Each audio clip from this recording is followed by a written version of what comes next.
تلفزيون الصحن الصغير 106.3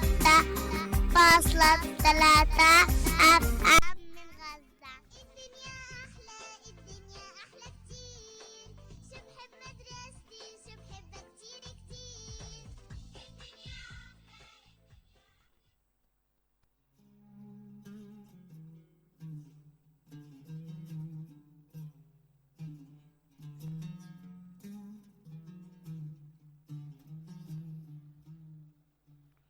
Bonjour de Gaza. Bonjour de Gaza le blocus, Gaza les difficultés, Gaza la souffrance, Gaza la prison à ciel ouvert, mais Gaza la vie, Gaza la volonté, Gaza la dignité et Gaza l'espoir. Aujourd'hui, nous sommes le dimanche 22 novembre 2015. Il fait beau à Gaza. Au plaisir de vous retrouver en direct depuis Gaza avec votre émission hebdomadaire, émission francophone. Bonjour de Gaza la vie, émise à partir de la radio des jeunes journalistes à Gaza. Après les deux émissions exceptionnelles de jeudi dernier, on va reprendre notre émission donc tous les dimanches de 14h à 15h heure française, 15h 16h heure de Gaza. Donc voilà, aujourd'hui pour parler rapidement de la situation actuelle en général et dans la bande de Gaza en particulier. Il y a eu 2 morts palestiniens à Jérusalem et à Nablus, parmi eux une fille de 17 ans, tuée par les soldats et les colons israéliens agresseurs. Après presque 48 jours de ce soulèvement populaire, le bilan est très lourd, 94 morts palestiniens, parmi eux 20 enfants, moins de 16 ans, parmi eux 6 femmes, 3000 blessés et plus de 4000 Palestiniens arrêtés par les forces de l'occupation israélienne. La situation est toujours explosive en Cisjordanie, à Jérusalem et dans la bande de Gaza, rien ne change.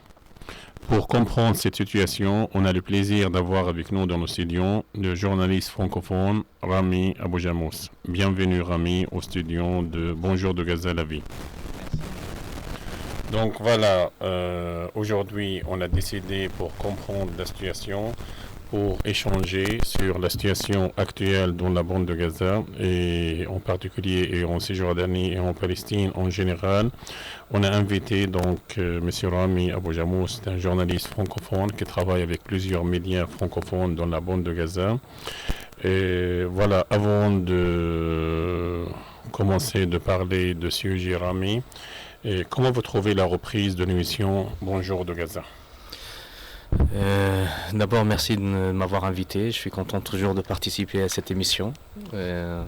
C'est bien d'avoir une voix française qui est francophone qui part de Gaza. Et j'ai participé à cette émission les années précédentes et je suis content de reprendre avec vous cette émission-là avec le nouveau titre Bonjour de Gaza la vie. Et je suis content d'être là. Donc voilà, je vous rappelle que vous étiez donc avec nous dans les 45 émissions de 2012-2013, et soit comme invité, soit comme traducteur pour les invités arabophones qui étaient ici invités dans le studio pour parler de les différents éléments, les différentes situations de la vie quotidienne donc, dans la bande de Gaza. Donc voilà. Donc le sujet principal aujourd'hui, c'est le soulèvement populaire donc, dans les territoires palestiniens, notamment en Cisjordanie. Bien sûr, la bande de Gaza a participé à ce soulèvement. On peut dire que depuis le 1er octobre 2015, depuis presque 48 jours, on assiste à un soulèvement populaire, ça veut dire des jeunes, la génération Oslo, des jeunes de 17, 18, 19 ans, ils se manifestent tous les jours pour exprimer leur colère contre l'occupation, contre la colonisation, pour dire non à l'injustice, pour exiger donc la liberté. La première question, Rami, donc à votre avis, c'est un soulèvement populaire ou une troisième intifada? Quelle que soit la nomination, que ce soit soulèvement ou intifada, je vois que vraiment la population, ils en ont marre de l'occupation, surtout avec les dernières décisions de Netanyahou de faire des colonisations et surtout au niveau de Jérusalem. C'est pour ça que ça a commencé dans la ville de Jérusalem. Et en même temps, ce qu'on voit, c'est vraiment des jeunes qui en ont marre de la situation actuelle et ils en ont marre aussi des factions palestiniennes. C'est des gens qui n'ont rien à voir avec la politique. Ils ont pris la décision eux-mêmes de se soulever et de prendre leurs droits avec leurs propres mains. Et donc, que ce soit un soulèvement ou une intifada, l'essentiel, c'est qu'il faut exprimer la lutte contre cette occupation et il faut se mobiliser pour en finir avec cette occupation. Justement, qu'est-ce qu'ils cherchent aujourd'hui, à presque 50 jours après le début de soulèvement? Le bilan est lourd, presque 100 morts, beaucoup de blessés, beaucoup de Palestiniens arrêtés. Donc, c'est vrai, comme vous avez dit, donc c'est la génération Oslo, les gens d'une façon spontanée, ils descendent dans la rue, ils ne sont pas contrôlés ni par l'autorité, ni par les factions politiques, ni par les partis politiques. Donc, qu'est-ce qu'ils cherchent, les jeunes? Donc, ça, la première question. C'est vrai, ils exigent la liberté, mais qu'est-ce qu'ils cherchent? Est-ce qu'à ton avis, ce soulèvement est organisé ou non? Et est-ce que vous pensez que ce soulèvement, cette intifada va aboutir à quelque chose pour les Palestiniens? Déjà, ce qu'ils cherchent, c'est la dignité. Ces gens-là, ils en ont marre de l'occupation. Ils se sont bougés pour finir cette occupation. Donc, ce qu'ils cherchent, c'est la liberté, l'indépendance et surtout la dignité. Vu comment ils se comportent l'occupation, surtout en Cisjordanie et surtout entre les villages et les villes, ces gens-là, ils en ont marre de rester comme ça et rester réprimés. Ils n'ont plus de droits. Ils ont pas le droit de se déplacer entre les villages et les villes. Même dans la ville de Jérusalem. Ces jeunes-là, ils en ont marre à chaque fois la violation des colons sur l'esplanade de la mosquée et entrer dans la mosquée Al-Aqsa. Et donc, ils se sont exprimés. C'est des initiatives personnelles et c'est pour ça que moi, je crois qu'il n'y a pas de contrôle par les factions. Personne ne peut contrôler cette mobilisation ou bien ces idées-là. C'est des jeunes entre 18 et 21 ans et même des 16 et 20 ans qui essayent juste de dire qu'on en a marre de l'occupation et essayent avec des propres moyens. Et on voit que la cible de ces gens-là, c'est soit les soldats de l'occupation, soit les colons. Et donc ils savent bien, c'est le symbole de l'occupation. Ils cherchent toujours à viser ce symbole-là qui exprime la répression, l'occupation et l'agression contre la population palestinienne. Allô, nous avons un appel. Allô? Allô? Oui? Ah, bonjour. Bonjour. Quel appareil? Je suis Ismaël, je vous appelle de France. Ismaël, bonjour Ismaël. Je suis un ami de Ziad Mdour. Oui, L'écrivain. c'est avec vous Ziad, je vous écoute.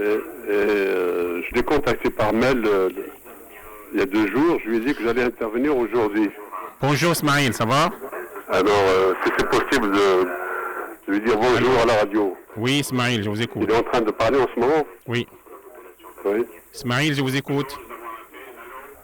Ismaël? Oui. Bonjour.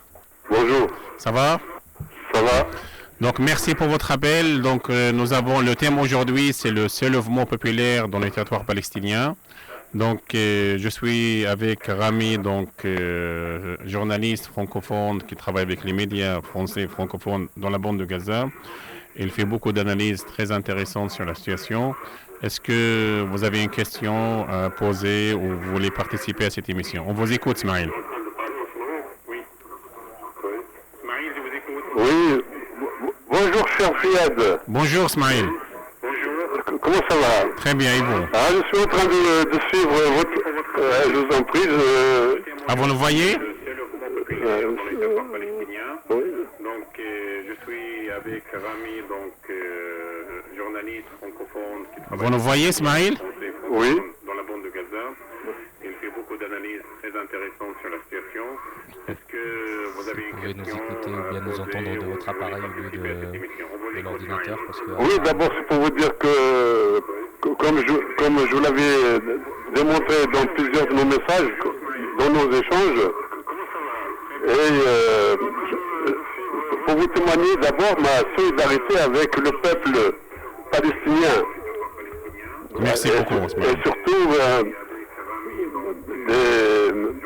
ma détermination à soutenir votre combat pour la liberté et pour l'édification d'un État palestinien qui mettra fin aux crimes auxquels nous assistons à partir de France et d'Europe et du monde entier. Alors ce que j'aimerais savoir, c'est pourquoi et que faudrait-il faire pour que les grandes puissances puissent intervenir une bonne fois pour toutes pour dire à Israël, nous voulons certes un État israélien avec ses frontières, mais nous voulons aussi un État palestinien, une bonne fois pour toutes, un État palestinien, pour mettre fin à tous ces crimes, à toutes ces morts pour eux.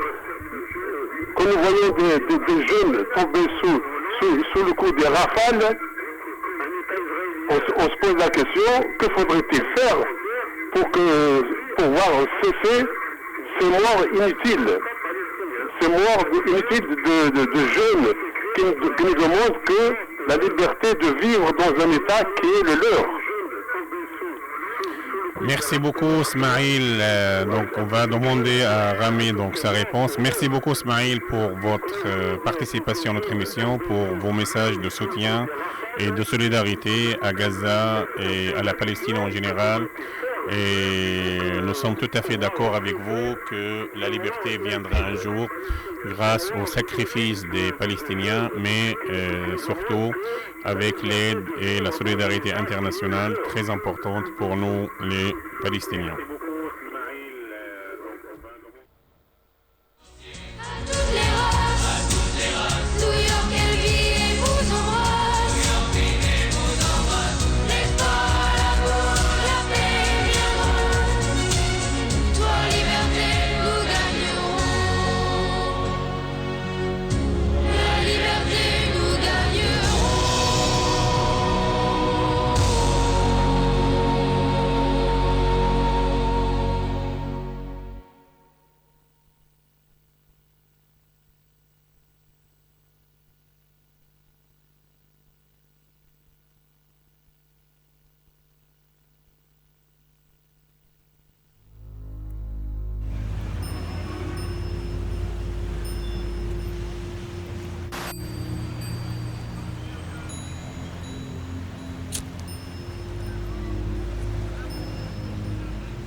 Les pas deviennent lourds, les jambes ne suivent plus. Vois ces frontières, l'horizon s'étale en continu.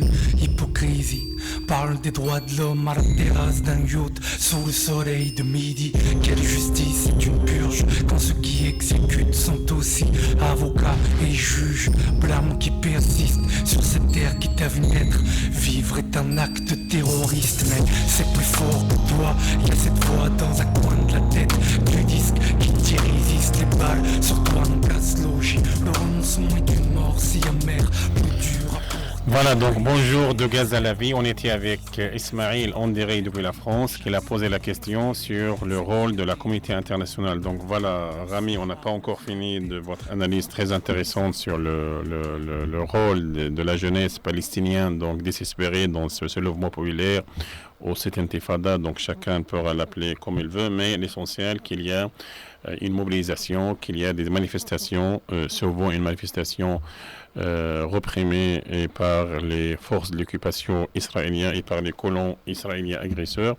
Donc on va aller à la question directe de Ismaël sur le rôle de la communauté internationale. Je pense parmi les malheurs donc des Palestiniens en dehors de leur division et en dehors de les représailles israéliennes sanglantes contre les Palestiniens, les civils palestiniens, soit à Gaza, soit en Jordanie, il y a un silence complice de la communauté internationale. Pourquoi jusqu'à maintenant, malgré les déclarations, les Sénats en France, les Nations Unies, tout le monde il est pour un État palestinien, mais sur le terrain, rien ne se passe. pourquoi la communauté internationale est jusqu'à maintenant, à ton avis, impuissante pour mettre la pression, pour essayer de faire quelque chose pour créer un État palestinien Ouais, c'est ça, sur le terrain? C'est que nos problèmes, c'est que quand il s'agit toujours d'Israël, on est toujours dans une zone de non-loi. Tout ce qui oblige les autres pays ou bien les autres organisations pour la loi internationale, ça s'applique pas contre Israël malheureusement. Et récemment, on a senti comment tout le monde s'est mobilisé et avec ce qui s'est passé, la terreur qu'ils ont vécu, nos frères français, il y a 2 semaines à peu près. On a vu comment la ville de Paris s'est soulevée le vendredi soir avec toute cette terreur et comment il y a eu autant de morts dans une seule soirée. Et malheureusement, nous, on est les premiers à soutenir les Français parce qu'on sait très bien c'est quoi la terreur. On sait très bien, on a toujours vécu ce genre de terreur, on l'a vu tout le jour et tout le temps que l'occupation israélienne n'arrête pas de terroriser avec leur armée la population palestinienne et de tuer. On s'excuse, Rami, mais on a un appel. Allô? Allô, Oui? bonjour, c'est Bon. Pierre Stamboul depuis Marseille. Pierre Stamboul, Marseille. Je vous écoute, Pierre. À vous. Écoutez, je venais un petit peu vous apporter un grand témoignage de sympathie depuis Marseille, parce que nous savons que Gaza est toujours occupé, bouclé par l'occupant israélien. Il fait beau à Marseille, Pierre? Oh, c'est le début de l'hiver. C'est vrai? Ça doit être un C'est- petit peu comme vous, il fait froid maintenant. Non, il fait très très chaud. Il fait très beau à Gaza. Normalement, c'est la Méditerranée, Marseille, Gaza. Oui, voilà, j'étais venu à Gaza il y a maintenant 2 ans, c'était en décembre 2013, oui. 2013. J'espérais revenir assez vite et puis tout est bloqué par les autorités françaises, par les autorités égyptiennes, par Israël qui ferme aussi de son côté. Et on désespère de revenir à Gaza. C'est très compliqué. L'espoir est toujours là. Donc, est-ce que vous avez des questions à poser à Je notre voulais gens? savoir un petit peu comment vous arriviez en ce moment dans la situation. On a un petit peu des nouvelles de Cisjordanie, les gens qui meurent un petit peu tous les jours, les emprisonnements, les gens qui sont tués et tout. On voulait savoir comment ça se passait un petit peu à Gaza. D'accord. En tout cas, merci beaucoup, Pierre. Donc, je vais demander à Rami, donc, parce qu'on va aborder encore la situation à Gaza. Et voilà, Rami, donc, on est en train de parler donc de rôle complice, de silence complice de la communauté internationale officielle, donc, qui malheureusement soutient Israël et il n'arrive pas à mettre pression. Heureusement, dans ce monde, il y a des solidaires, il y a des gens de bonne volonté comme les... Ils ne veulent pas mettre pression, ils sont complices complètement. Voilà, C'est-à-dire que voilà, il y a ils sont il y a complices. une complicité de fait entre notamment le gouvernement français, c'est une honte absolue. La Heureusement, mission Netanyahou, c'est une horreur. heureusement qu'il y a des gens de bonne volonté, comme vous, comme les gens qui soutiennent Gaza, qui essayent, quand il y a une ouverture, de venir soutenir les Gazaouis, les Palestiniens en général. Donc, on va essayer d'aborder avec notre invité donc, la situation à Gaza. C'est vrai, pour vos informations, parmi les 94 morts, il y a eu 19 de Gaza. Donc, Gaza, 19 morts à Gaza Oui. sur 94. Oui, d'accord. parce que c'est vrai que Gaza, il n'a pas participé activement par rapport au soulèvement, mais la différence, peut-être Rami va nous dire en plus, que la différence entre Gaza et la Jordanie, qui en Jordanie, les soldats et les colons israéliens, c'était comme à Gaza avant l'arrivée d'autorité, les soldats et les colons sont présents dans les villes palestiniennes. Donc nous, les soldats, ils se trouvent dans les frontières. C'est pour cela les jeunes Palestiniens, pour montrer leur solidarité avec les gens de la Jordanie, ils vont sur la frontière pour jeter des pierres. Mais en Jordanie, donc à Jérusalem, les soldats et les colons occupent presque toutes les villes malgré cette autonomie donc symbolique des Palestiniens. Mais et c'est pour cela les affrontements, c'est en direct, face à face. Et les Palestiniens, avec leur poitrine nue, ils affrontent donc les soldats israéliens. Donc, je reviens à vous, Rami. Donc, quel rôle est en train de jouer Gaza? Gaza qui a subi donc 3 offensives militaires en 5 ans. Gaza qui est en train de subir un blocus inhumain israélien depuis 9 ans. Quel est le rôle de Gaza? Beaucoup de gens me posent toujours la question. Quel est le rôle de Gaza dans cette intifada ou dans ce soulèvement populaire de octobre 2015? Oui, malheureusement, c'est que l'occupation israélienne, ils ont réussi à couper Gaza de la Cisjordanie. On sait que très bien que Gaza et Cisjordanie, géographiquement, ils sont coupés, mais les cœurs ne sont pas. Donc c'est juste, si on peut faire quelque chose avec nos frères en Cisjordanie, c'est plutôt on prie. Et on sait très bien, on a toujours, Gaza vit toujours et est en train de penser les plaies qui sont toujours là. Surtout, on a vécu trois guerres récemment, surtout la dernière guerre de 2014, où on souffre toujours de ces conséquences, que ce soit les gens qui sont toujours sous les tentes, ou bien les gens qui n'arrivent pas à avoir un abri, ou bien les gens qui ont perdu leurs proches ou leurs enfants, qui n'arrivent jamais à oublier tous ces moments de souffrance ou de guerre qu'on a vécu. Mais les Israéliens, ou bien l'occupation, s'ils ont réussi à couper Gaza de la Cisjordanie géographiquement, ils ne peuvent pas couper Gaza de la Cisjordanie des cœurs et des sentiments. Ils sont nos frères en Cisjordanie, à Jérusalem et partout, et nous on les soutient, on prie pour eux. Malheureusement, on ne peut rien faire. Le jour où Gaza s'est mobilisé, il n'y a pas un contact direct avec les soldats israéliens, donc on risque les vies pour aller dans les buffer zones pour affronter les Israéliens. Et comme vous avez vu sur les images, et moi j'étais là-bas personnellement pour couvrir l'actualité, et là vous avez vu comment les Israéliens derrière leur Mirador avec des snipers ils tiraient sur les gens qui étaient à torse nu, comme vous l'avez dit, et qui sont là juste pour se jeter de pierres contre les Israéliens, pour exprimer leur sentiment de colère contre cette occupation, et sentiment de solidarité avec nos frères en Cisjordanie. Vous êtes avec nous, Pierre? Tout à fait. Est-ce que vous avez d'autres questions à poser? Est-ce que vous avez d'autres commentaires à dire par rapport au... Je voulais savoir un petit peu...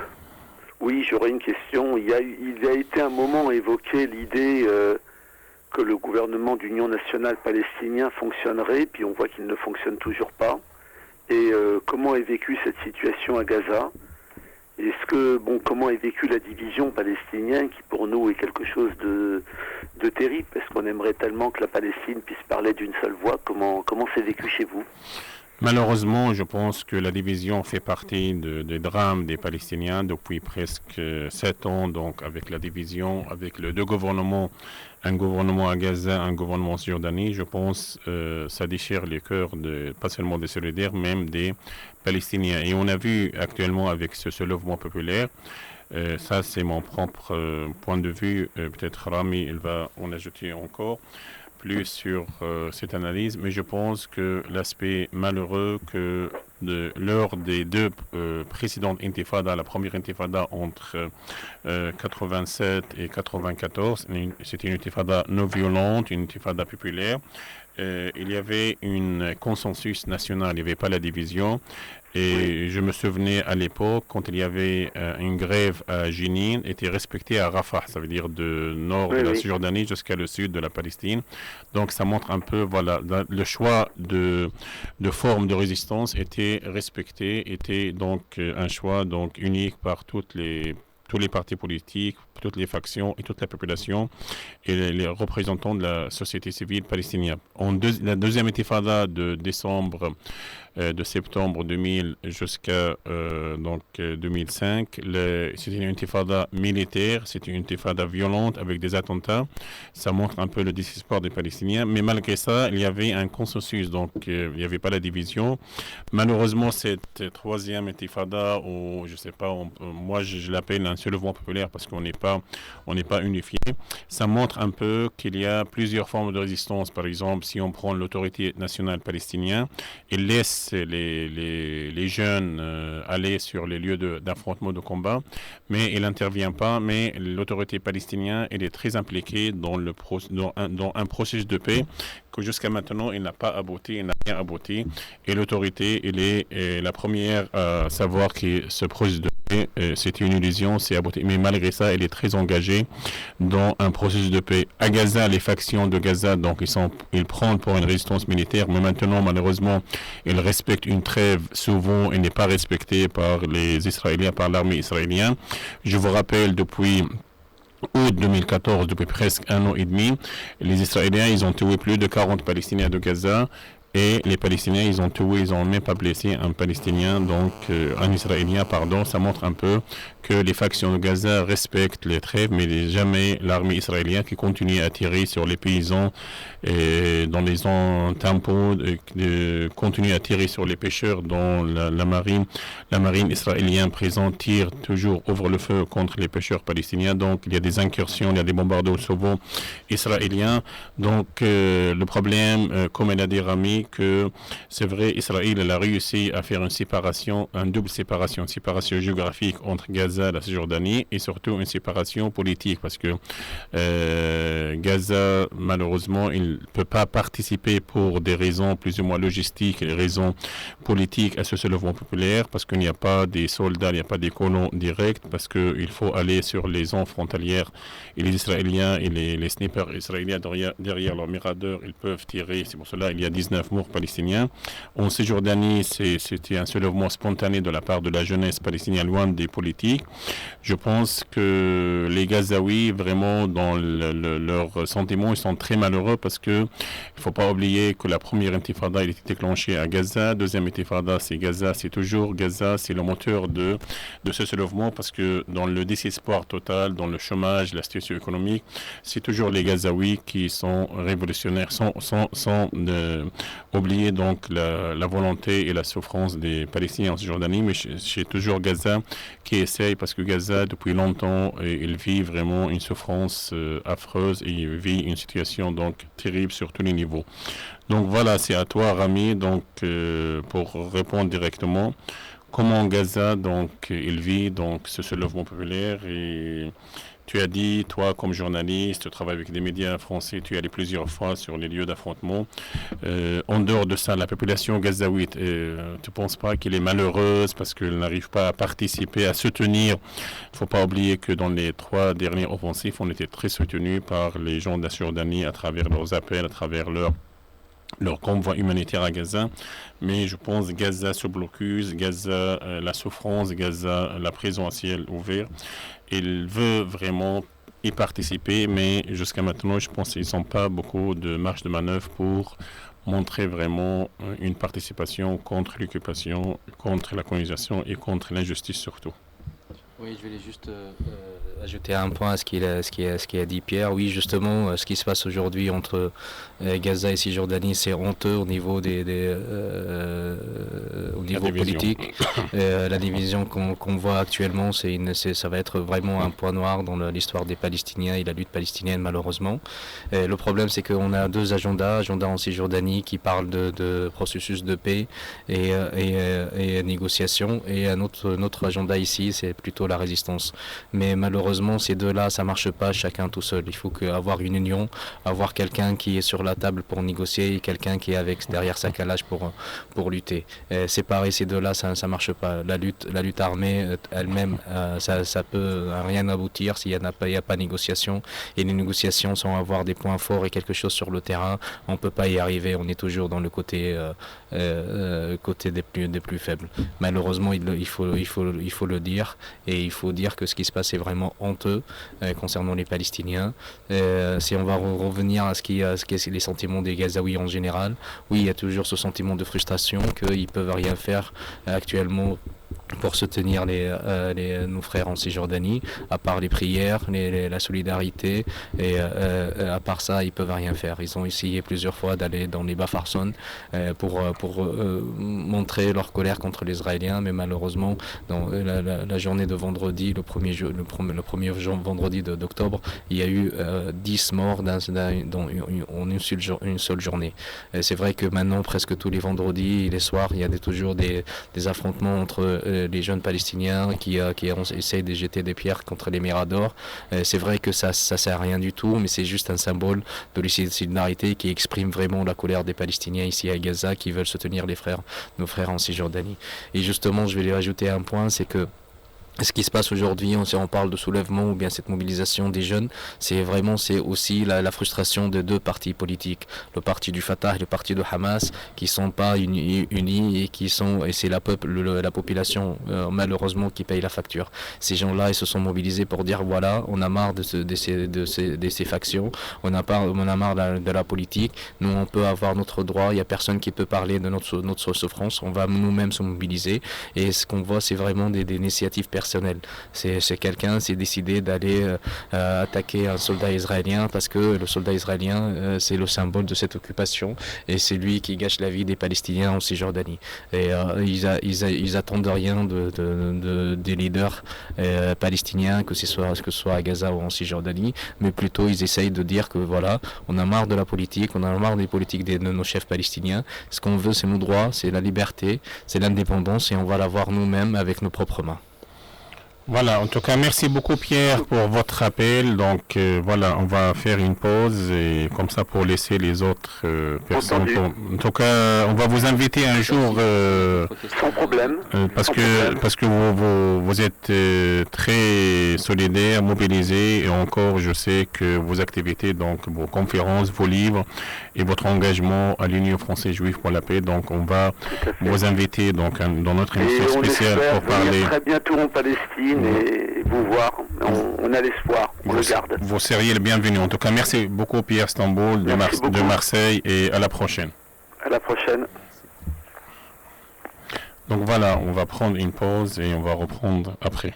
Merci.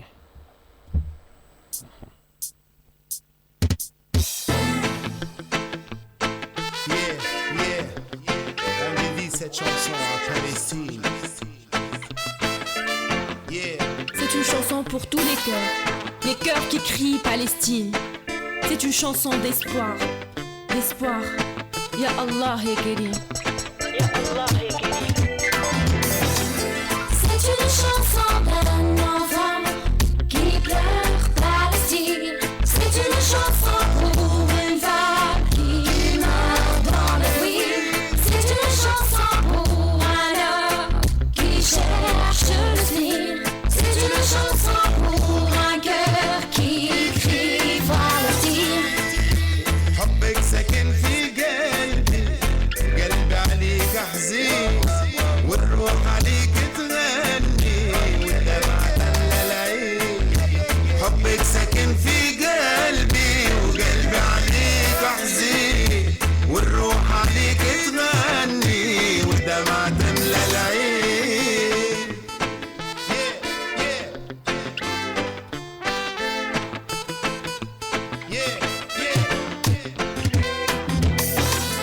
C'est une chanson d'un enfant qui pleure Palestine. C'est une chanson pour une femme qui meurt dans le nuit. C'est une chanson pour un homme qui cherche le spleen. C'est une chanson pour un cœur qui crie Palestine. Give me the truth of God, Miss Queen. Oh, Palestine. Freedom and peace and not between. وين الملايين ده اللي بيباشن believe in Palestine. ده اللي بيباشن believe in غزة وفلسطين. Give me the truth of God's queen. No Palestine. Freedom and peace and not between. Win الملايين. Now be passionate and believe in your Palestine. Now be passionate and believe in غزة وفلسطين. حبك ساكن في قلبي وقلبي عليك حزين والروح عليك تغني والدمعة تملى العين حبك ساكن في قلبي وقلبي عليك حزين والروح عليك تغني والدمعة تملى العين. C'est une chanson pour toutes les victimes. C'est une chanson d'amour, vivra ça la vie. C'est une chanson. Voilà, bonjour de Gaza la vie, donc une émission très intéressante avec notre invité donc Rami Aboujamous qui est en train de faire des analyses très intéressantes sur la situation dans le territoire palestinien avec la poursuite de ce soulèvement populaire de la jeunesse, de la mobilisation de la jeunesse palestinienne, une jeunesse spontanée, une jeunesse désespérée mais qui continue à affronter donc les colons et les soldats israéliens, notamment en Cisjordanie, avec une pensée donc de la bande de Gaza, avec une participation, avec une mobilisation des jeunes de Gaza et donc avec des appels depuis la France pour montrer la solidarité donc de peuple français et avec les Palestiniens. Et on a vu que on a dit que c'est vrai, la communauté internationale officielle tient un silence complice avec les Israéliens, mais heureusement qu'il y a dans ce monde des solidaires, des gens de bonne volonté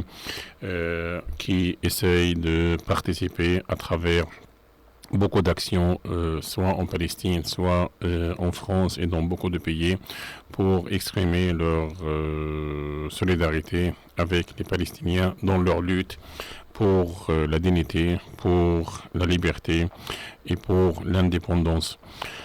Donc je reviens à toi, Rami, pour continuer notre débat et échange sur le soulèvement populaire. Donc avant il y a un appel. Allô? Oui, bonjour monsieur. Bonjour. C'est Islam de Gaza. Islam, bonjour Islam. Bonjour monsieur. Vous allez bien? Alhamdulillah, je vais très bien. Je vous écoute Islam. Vous êtes étudiant, c'est ça? Oui, je suis étudiant au département de français. Oui. Au début, je veux dire que l'intifada a été attendue à cause des violations israéliennes contre tous les Palestiniens. Donc pour toi, c'est une intifada, c'est pas un soulèvement populaire? Non, c'est un intifada. Oui, mais Gaza, elle participe pas à l'intifada. Comment toi, comme jeune Gazaoui, comment tu ressens comme ça? Lors de la première intifada islam, on était jeunes à Gaza, donc nous on jetait des pierres, les gens de Nablus, d'Hébron, de Ramallah, de Bethléem, de Jénin, donc de Jérusalem, ils jetaient les pierres comme nous. Donc on boycottait le produit israélien de Rafah à Jénin. Mais maintenant, eux, ils mènent des attentats, ils affrontent avec leur poitrine nue. Et Gaza, il est un peu séparé, oublié.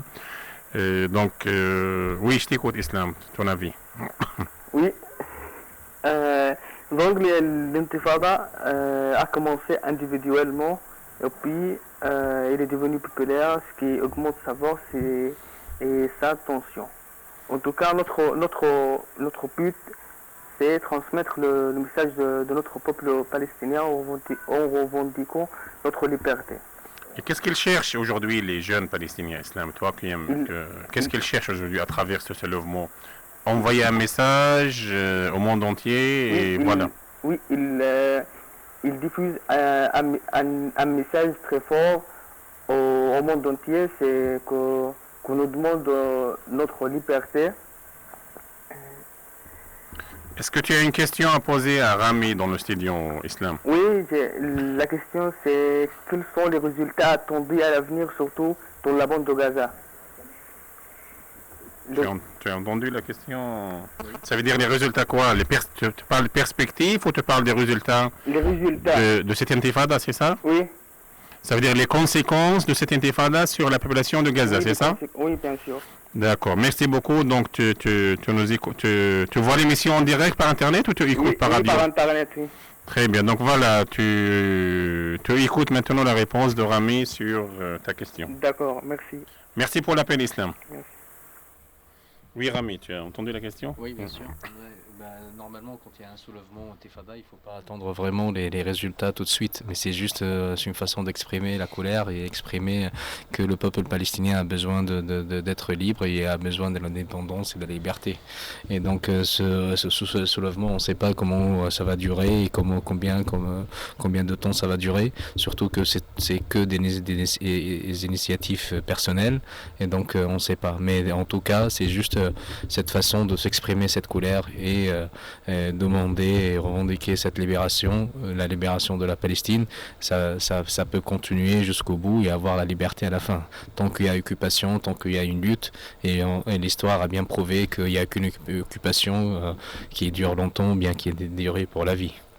Merci beaucoup, Rami, pour la liberté. Nous avons notre appel. Allô? Allô? Oui? Bonjour, c'est Bala. Voilà, une voix féminine, ça change un peu, c'est bien. Bonjour Bala, ça va? Ah oui, ça va très bien, merci. Tu suis l'émission Bala?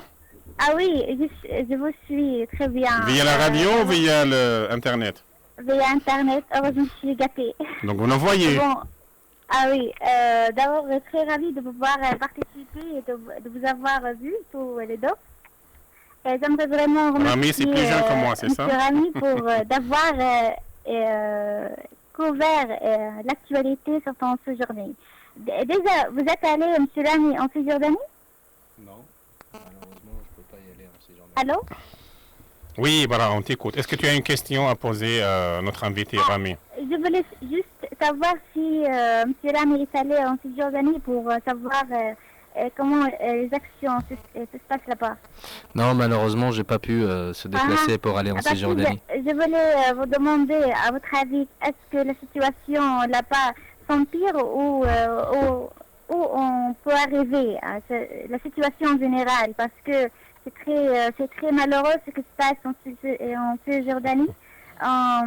Ici, c'est un peu tranquille, mais en Cisjordanie, là-bas, c'est très grave.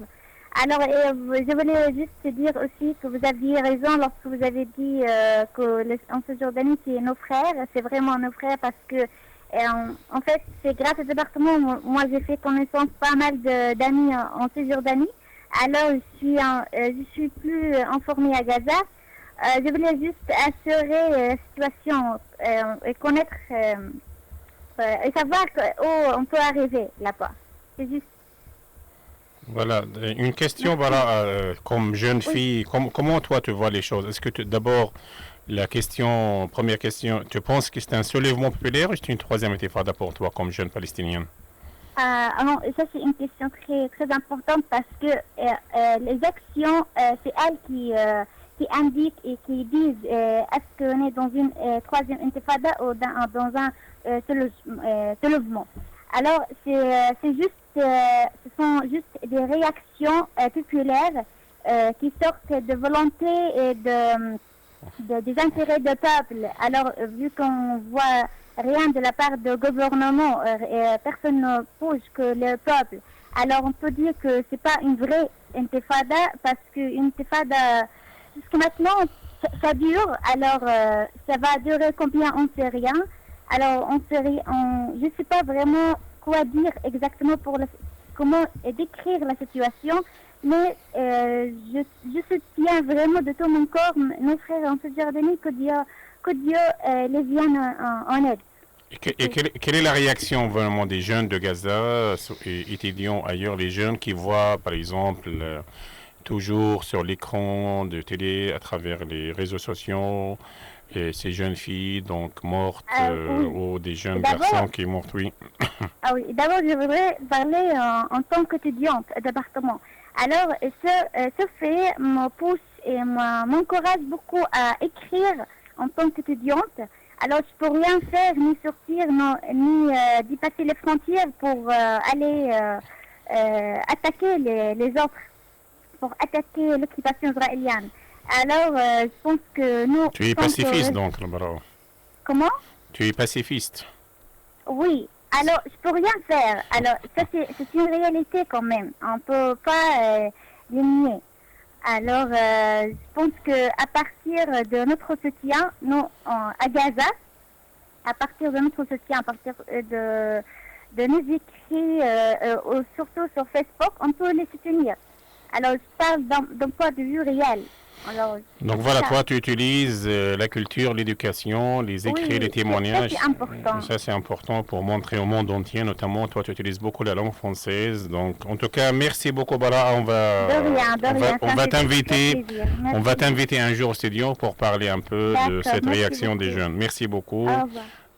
Au plaisir. Donc voilà, les jeunes Rami, Islam, Bara'a, des jeunes étudiants de 19 à 20 ans.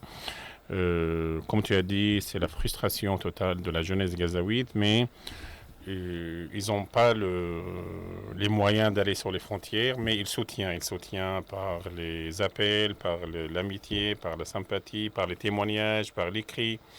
Voilà, donc à travers toi, tes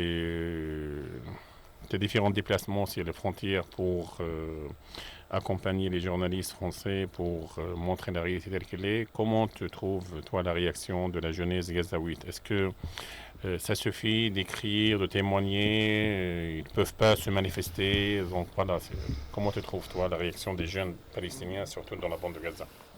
La jeunesse en général, chacun veut exprimer sa colère ou bien sa solidarité avec la Cisjordanie à sa façon. Il y en a les jeunes qui allaient dans les buffer zones pour jeter des pierres contre l'armée israélienne. On a d'autres qui utilisent les multimédias, Facebook et Twitter et tout ça pour s'exprimer et pour exprimer leurs sentiments ou bien leur colère ou bien que ce soit colère ou solidarité avec la Cisjordanie. Mais en tout cas, la jeunesse en général à Gaza, c'est une jeunesse qui est bloquée. Donc ils n'ont pas suffisamment beaucoup de choix pour s'exprimer ou bien pour bouger. Il y a toujours le blocus israélien qui est imposé contre la bande de Gaza. Le terminal Rafah est toujours fermé. Et c'est vrai qu'il y a des marchandises qui passent, mais les marchandises, c'est rien du tout contre la liberté personnelle pour sortir et pour entrer. Et c'est pour ça que cette jeunesse, ils utilisent malheureusement actuellement que les multimédias et les réseaux sociaux en général pour s'exprimer. Et c'est leur façon de dire qu'on existe pour faire passer leur voix ici à Gaza et à l'étranger ou bien en Cisjordanie. Mais je vais revenir juste à la question de Bara et d'Islam, parce qu'à chaque fois la question c'est que ça va aboutir à quoi, ça va finir comment, quels sont les résultats. Mais quand il s'agit d'une occupation et qu'une lutte contre l'occupation, il ne faut pas étendre les résultats tout de suite. Nous ça fait plus que 70 ans qu'on est sous occupation, et l'histoire de la lutte palestinienne a commencé depuis la création de l'OLP, le Fatah. On a vu comment la résistance a commencé dans le sud de Liban, au Liban, et puis quand ils sont partis en Tunisie, et puis il y a eu la première intifada en 87, ça a donné Oslo, et puis il y a eu la deuxième intifada en 2000, et ça a donné la libération de Gaza. Les Israéliens se sont retirés de la bande de Gaza. Je ne veux pas le retirer en tant que colonie, mais ils sont toujours là présents, ils occupent la terre, les frontières, la mer, le ciel, mais quand même ils se sont retirés de la bande de Gaza en tant que colons. Et pareil en Cisjordanie, on sait très bien que cette mobilisation ou bien cette action des jeunes qui expriment leur colère contre l'occupation, peut-être on ne va pas avoir des résultats tout de suite, demain ou après-demain ou dans l'avenir, mais je peux vous dire que ça a fait beaucoup mal aux Israéliens. Regardez maintenant, si vous regardez un peu les médias israéliens, ce qu'ils disent, c'est qu'il y a pas mal de colons qui cherchent à quitter les colonies en Cisjordanie. Il y en a pas mal qui ont décidé de bouger leur business de la Cisjordanie vers Israël. Il y en a beaucoup qui pensent aussi de sortir d'Israël. Et donc tout ça, c'est parmi les conséquences juste d'un seul mois, le mois d'octobre. Donc on ne peut pas attendre les résultats tout de suite, mais je peux vous dire que tant qu'il y a occupation, tant qu'il y a une lutte, que ce soit une lutte pacifique ou bien une lutte armée, mais il y a toujours, on a le droit de lutter contre cette occupation et avoir notre liberté. Et je peux vous dire, Bara et Islam, que la liberté ça va venir, peut-être ça va prendre un peu de temps ou pas, mais à la fin on va avoir notre liberté. Ça demande des sacrifices, donc la liberté. Bien sûr, comme tu as dit, le chiffre sont parlants, parce que 20 morts israéliens, ils sont tous des colons et des soldats. Donc 20 morts et 125 blessés depuis le 1er octobre, depuis le début de ce lèvement, même si ce lèvement est non violent, et malgré ça, donc il y a 20 morts israéliens parmi eux. Ils sont tous des colons et des soldats, donc les Palestiniens insistent de ne pas tuer des civils. Et on a vu dans plusieurs cas qu'il y avait des enfants qui ont été abandonnés par les activistes palestiniens. Ils ne jetaient pas des pierres ni contre les maisons, ni contre les enfants. Et ils jettent des pierres où ils attaquent par les couteaux, par l'arme blanche, donc seulement les colons et les soldats. Et depuis 9 ans, il n'y avait jamais des pertes comme ça dans Cisjordanie. Il n'y avait jamais ce chiffre vraiment terrible pour la force d'occupation israélienne, avec bien sûr le le déséquilibre entre les moyens palestiniens très simples et la cinquième puissance militaire israélienne. Voilà. Moi, Il ne faut pas comparer juste l'arsenal, parce que tout le monde sait que nous, on est juste des gens qui cherchent à avoir la liberté avec des moyens très simples et même primitifs. Mais c'est la volonté qui existe. Ils savent, l'occupant sait très bien que c'est un occupant, donc il a toujours peur, il veut rester en vie. Nous, on est occupés, on sait très bien qu'à la fin, on va avoir notre droit. Et pour avoir le droit, on a tous les moyens permis pour avoir notre droit et notre terre à la fin.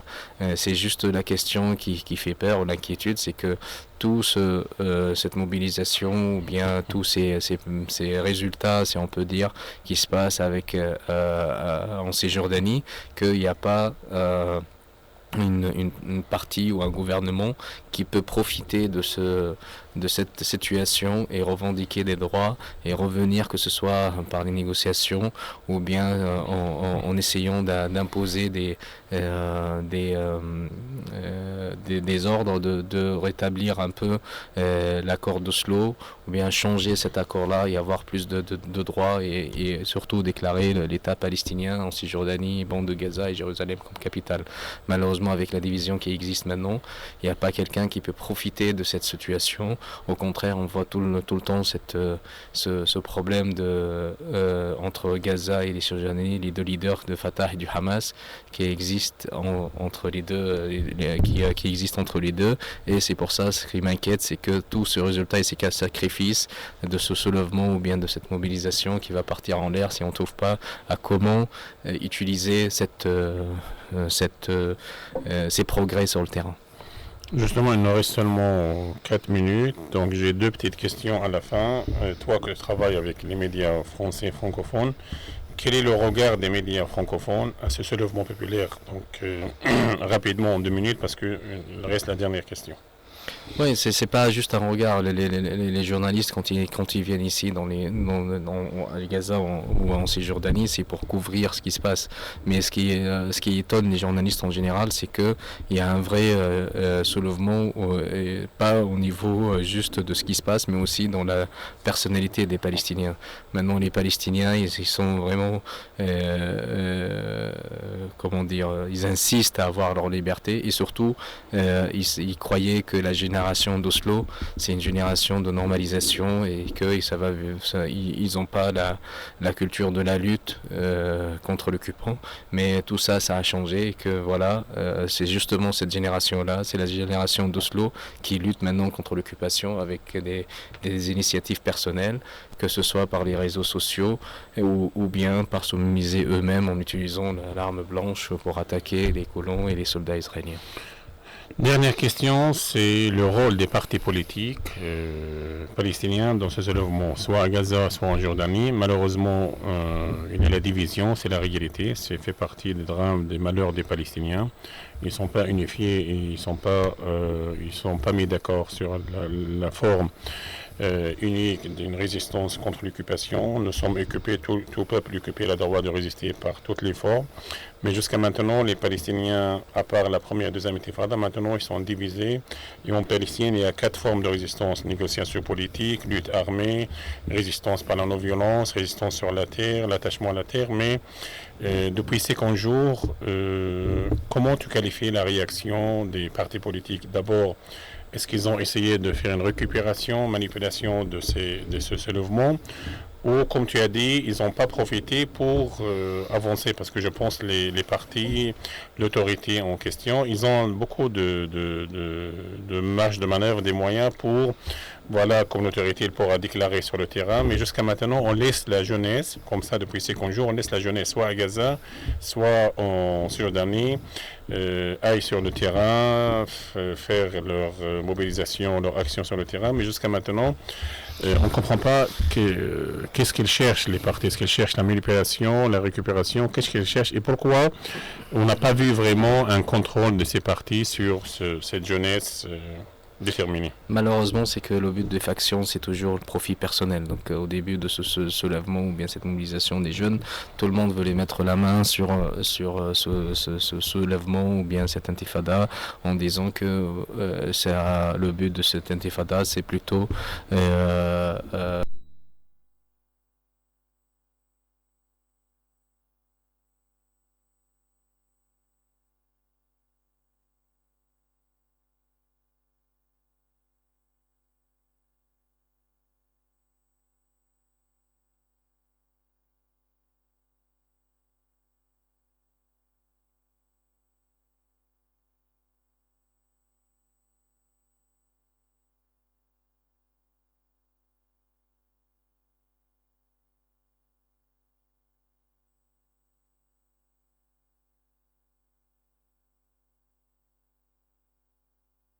on va libérer notre Palestine. On n'a pas besoin de toutes ces factions qui ont prouvé au lieu de l'unité plutôt la division.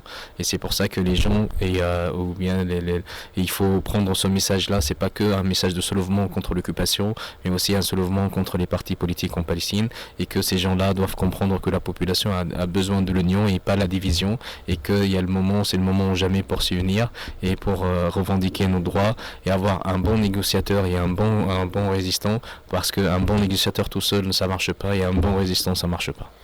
En tout cas, voilà, c'est excellent mot de clôture, c'est l'Union nationale. Donc, il a dit une phrase très importante. Donc, un bon négociateur, il a besoin d'un bon résistant, et un bon résistant, il a besoin d'un bon négociateur. J'espère que ce message est entendu, écouté par les leaders politiques.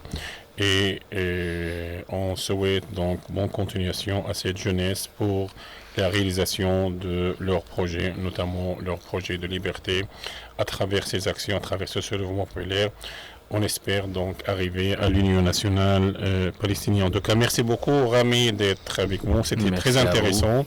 Merci à tous les gens et les personnes qui ont appelé depuis Gaza et depuis la France. Voilà, c'est la fin de cette émission. Bonjour de Gaza la vie. On se trouve donc le dimanche 29 novembre à 14h heure française. On va inviter une jeune diplômée de français qui vient de rentrer de France et de Suisse pour nous parler de son voyage et de ses ateliers de théâtre et comment il va développer des ateliers de théâtre à Gaza et au département français. On a dit que cette émission, il va essayer de parler de Gaza la vie. Merci à toi, Mohamed Abou Saada, le technicien qui nous a accompagnés lors de cette émission. Bonjour de Gaza la vie. À la semaine prochaine. Merci. Au revoir.